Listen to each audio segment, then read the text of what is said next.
नमस्कार दोस्तों, IAS point में आपका स्वागत है। मैं हूं उत्कर सिंह। आज हम बात करने वाले हैं एलएसी पर तनाव कम करने के लिए 5 सूत्री योजना पर हुई सहमत के बारे में। सबसे पहले बात करते हैं चर्चा में क्यों है। हाल ही में भारत और चीन के विदेश मंत्रियों ने वास्तविक नियंत्रण रेखा line of actual control LAC पर लगभग 4 महीने से चल रहे तनाव को कम करने के लिए एक 5 सूत्री योजना को लागू करने की सहमति व्यक्त की है।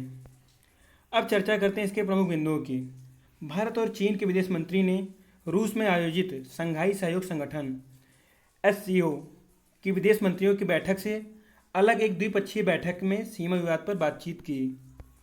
इस बैठक में भारतीय विदेश मंत्री ने स्पष्ट किया कि द्विपक्षीय संबंधों की प्रगति के लिए सीमावर्ती क्षेत्रों में शांति और स्थिरता बनाए रखने की बहुत आवश्यकता है।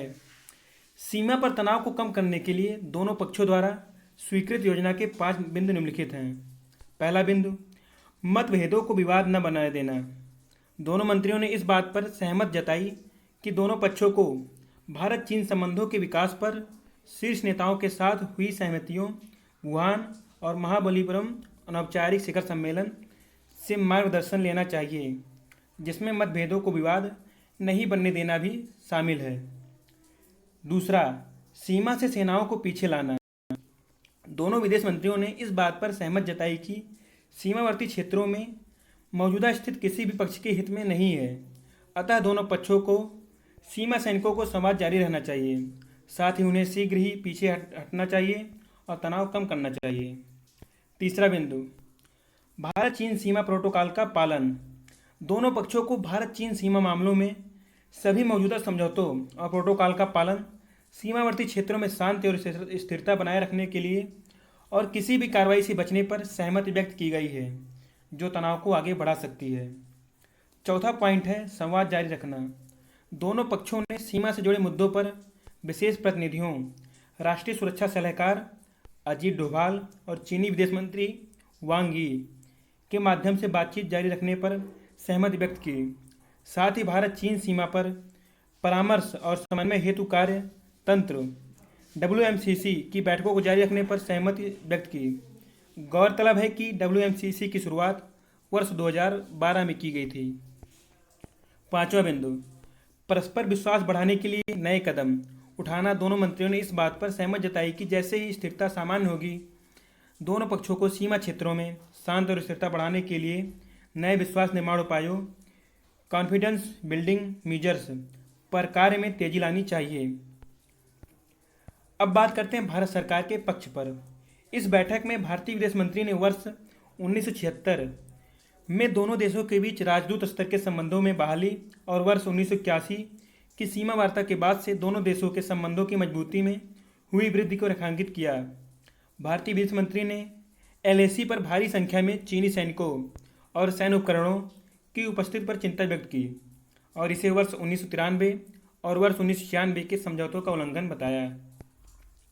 गौरतलब है कि वर्ष 1993 के समझौते के तहत दोनों देशों द्वारा एलएसी पर सेना की उपस्थिति को कम से कम करने और शांति तथा स्थिरता बनाए रखने पर सहमति व्यक्त की गई थी। वर्ष 1996 के समझौते के तहत एलएसी पर शांति बनाए रखने के अन्य प्रयासों के साथ बड़े हथियारों जैसे युद्धक टैंक, इन्फेंट्री लड़ाकू वाहन, बंदूकें, हावित्जर सहित 75 मिलीमीटर या बड़े कैलिबर, 120 मिलीमीटर या बड़े कैलिबर के मोटोर, सतह से सतह पर मिसाइल, सतह से हवा में मार करने वाली मिसाइलें आदि को सीमित करने की बात कही गई थी। भारतीय पक्ष ने स्पष्ट किया कि सीमा पर पूर्व के सभी समझौतों के पालन की उम्मीद करता है और स्थिति बदलने किसी भी एकतरफा प्रयास का भारत द्वारा समर्थन नहीं किया जाएगा। साथ ही इस बात पर भी जोर दिया गया कि भारतीय सैनिकों द्वारा सीमावर्ती क्षेत्रों में सभी समझौतों और प्रोटोकॉलों का गहराई से पालन किया गया है। इस समझौते का परिणाम दोनों पक्षों के विदेश मंत्रियों की बैठक का उद्देश्य सेनाओं को पीछे लाने का सिद्धांतों और लक्ष्यों पर सहमति स्थापित करना था, जिसे प्राप्त कर लिया गया है। हालांकि दोनों पक्षों के बीच शांति और स्थिरता इस बात पर निर्भर करेगी कि सीमा पर दोनों देशों की सेनाएं कितनी जल्दी अपनी सामान्य चौकियों पर लौटती हैं। गौरतलब है कि कई स्थानों पर दोनों देशों के सामान्य चौकियों के बीच की दूरी लगभग 25 से 30 किलोमीटर है। चीन के रवैये में बदलाव के कारण भारत चीन सीमा पर हालिया तनाव की स्थिति की शुरुआत के साथ ही ऐसा प्रतीत हो रहा था कि चीन को विश्वास था कि भारत के पास एलएसी पर चीन के दावों को स्वीकार करने के अलावा कोई विकल्प नहीं है। चीन का यह मत उसके द्वारा शुरुआती महीनों में सेना को पीछे न ले जाने, उपेक्षापूर्ण कूटनीति रवैये और सीमा पर आक्रामकता में वृद्धि से ही स्पष्ट होता है। हालांकि इस दौरान भारत द्वारा चीन से पूर्ववत स्थिति बनाए रखने की मांग का तब तक कोई प्रभाव नहीं हुआ जब तक भारतीय सेना ने आगे बढ़कर कई महत्वपूर्ण स्थानों पर कब्जा करते हुए चीनी सेना को चुनौती दी। इसके साथ ही भारत द्वारा चीन पर कई प्रकार से प्रत्यक्ष और अप्रत्यक्ष आर्थिक प्रतिबंध भी लगाए गए, जैसे चीनी विदेश पोर्टफोलियो निवेश पर सख्ती, सार्वजनिक खरीद नियमों में परिवर्तन और चीनी मोबाइल ऐप पर प्रतिबंध आदि।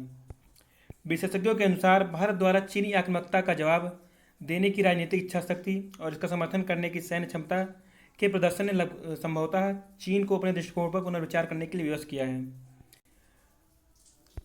अब बात करते हैं इसकी चुनौतियों की। इस बैठक के दौरान दोनों पक्षों ने सीमा पर तनाव कम करने की बात स्वीकार की, परंतु किसी भी वक्तव्य में दोनों पक्षों द्वारा सेनाओं को पूर्व स्थिति या अप्रैल के तनाव के पहले के स्थान पर लौटने की बात को स्पष्ट नहीं किया है।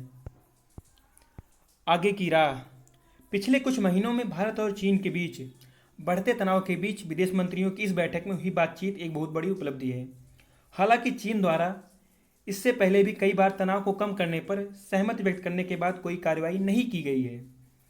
एलएसी के हालिया तनाव के दौरान दोनों देशों में एक दूसरे के प्रति अविश्वास बढ़ा है, जो सीमा पर शांति और स्थिरता के प्रयासों को और अधिक चुनौतीपूर्ण बना सकता है। अगर वीडियो से कुछ भी जानकारी मिली तो वीडियो को लाइक कीजिए, दोस्तों में शेयर कीजिए और चैनल को सब्सक्राइब कीजिए। धन्यवाद।